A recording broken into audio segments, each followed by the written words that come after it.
Assalamualaikum warahmatullahi wabarakatuh. Selamat siang semuanya. Jadi kelompok kami di sini akan mempresentasikan mengenai kalender and transaction integration untuk hyper personalization implementation.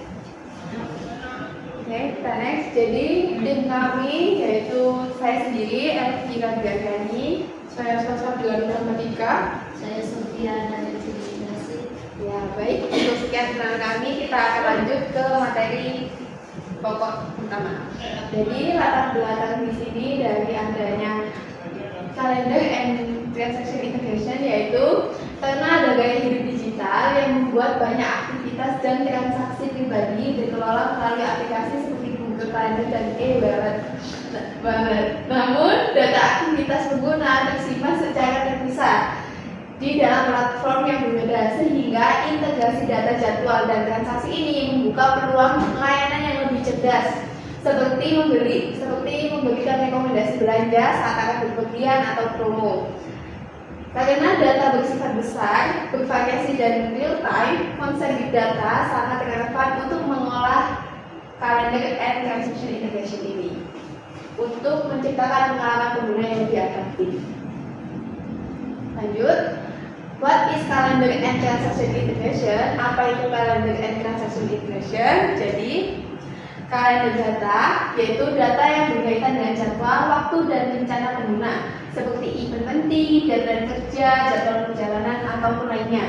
Ciri khasnya bersifat terjadwal, berulang, dan terkait waktu yang spesifik. Lalu apa bedanya dengan transaksi data? Transaksi data ini mencerminkan aktivitas transaksi atau finansial pengguna seperti riwayat belanja, pembayaran tagihan, atau pengeluaran rutin dari pengguna. Ciri khasnya bersifat dinamis atau bisa berubah-ubah dan mencerminkan kebutuhan dan kebiasaan dari pengguna. Oke, next.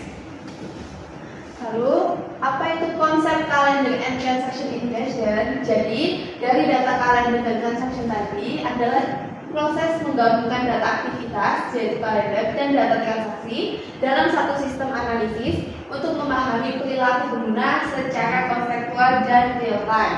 Tujuan integrasi ini ada untuk menghubungkan kapan dan apa serta berapa dari transaksi itu. Lalu mendeteksi pola perilaku user, yaitu apa sih pola user untuk membeli sesuatu dan di kalender itu apa. Lalu yang ketiga adalah memberikan prediksi dan rekomendasi otomatis berbasis aktivitas dari pengguna.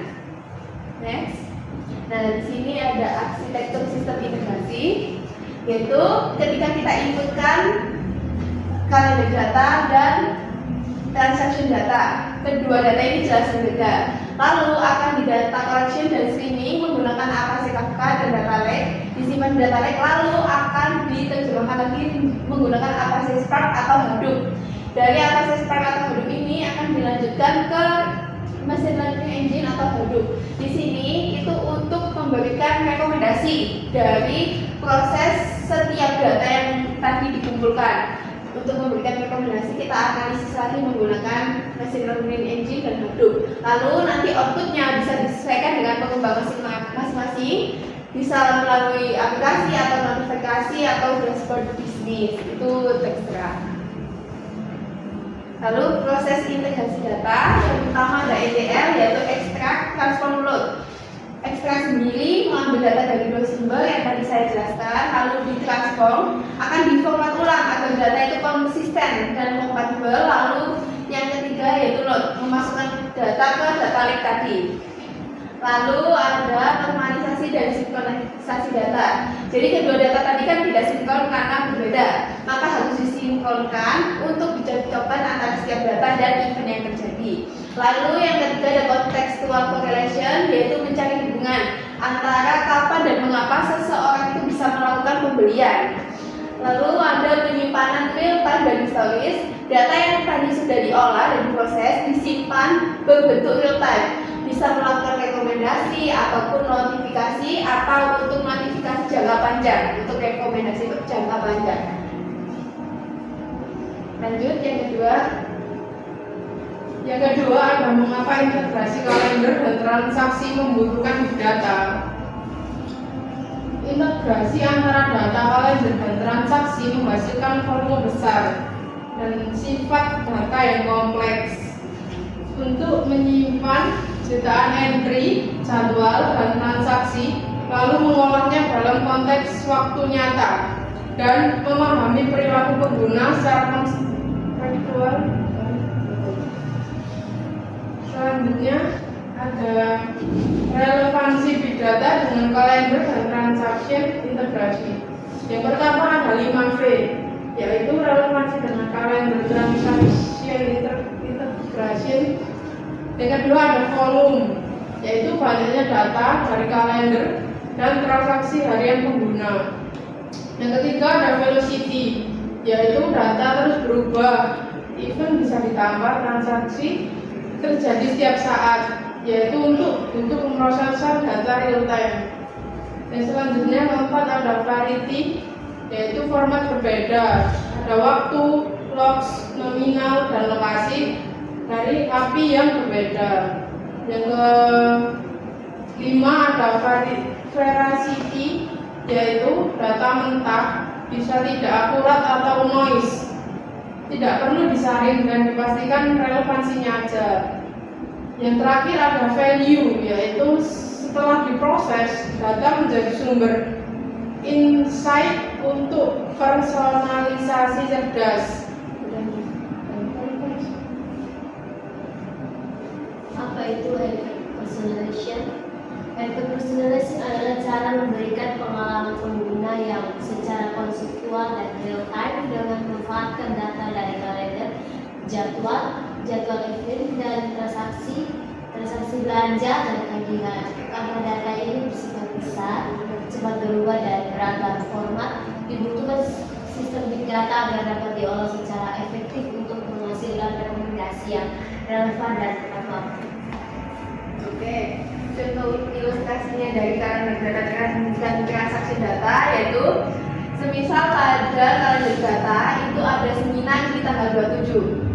Nanti biasanya di tanggal 27 itu pengguna itu selalu membeli seperti transportasi dan lainnya. Nah, suatu sistem nanti akan menggabungkan dari kalender data lalu ke transaksi data untuk memberikan rekomendasi ke pengguna langsung. Lalu apa sih challenge and solution in calendar and transaction integration, yaitu tantangan dan solusi dalam integrasi kalender dan transaksi.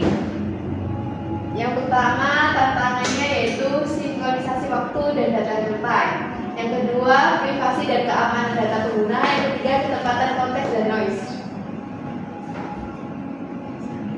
Selanjutnya ada solusi kalender dan transaction integration. Yang pertama ada enkripsi dan otorisasi. Yang kedua ada penyaringan data irrelevan. Yang ketiga ada sinkron API dan notifikasi real time. Yang kelima manfaat dari kalender transaction integration. Yang manfaat kalender transaction integration yang pertama bagi pengguna, pengalaman cerdas konseptual sistem memahami kebutuhan real time, misalnya menyarankan kopi sebelum rapat. Yang kedua bagi bisnis, promosi tepat waktu, menyarankan momen terbaik seperti promo spa saat me time. Tujuan dari kalender and transaction integration untuk hyper personalization adalah dengan adanya kalender dan transaction integration, suatu sistem itu dapat melakukan jadwal dari kalender dan transaksi pengguna. Sistem bisa benar-benar memahami apa yang dibutuhkan pengguna dan kapan membutuhkannya, sehingga dibutuhkan teknologi big data untuk membuat semua ini bisa terjadi secara cepat dan cerdas. Hasilnya pengguna merasakan layanan yang terasa pribadi dan tepat waktu, sementara bisnis bisa terhubung lebih dalam dan membangun loyalitas dari pengguna. Baik, sekian presentasi dari kelompok kami. Mungkin ada pertanyaan. Ini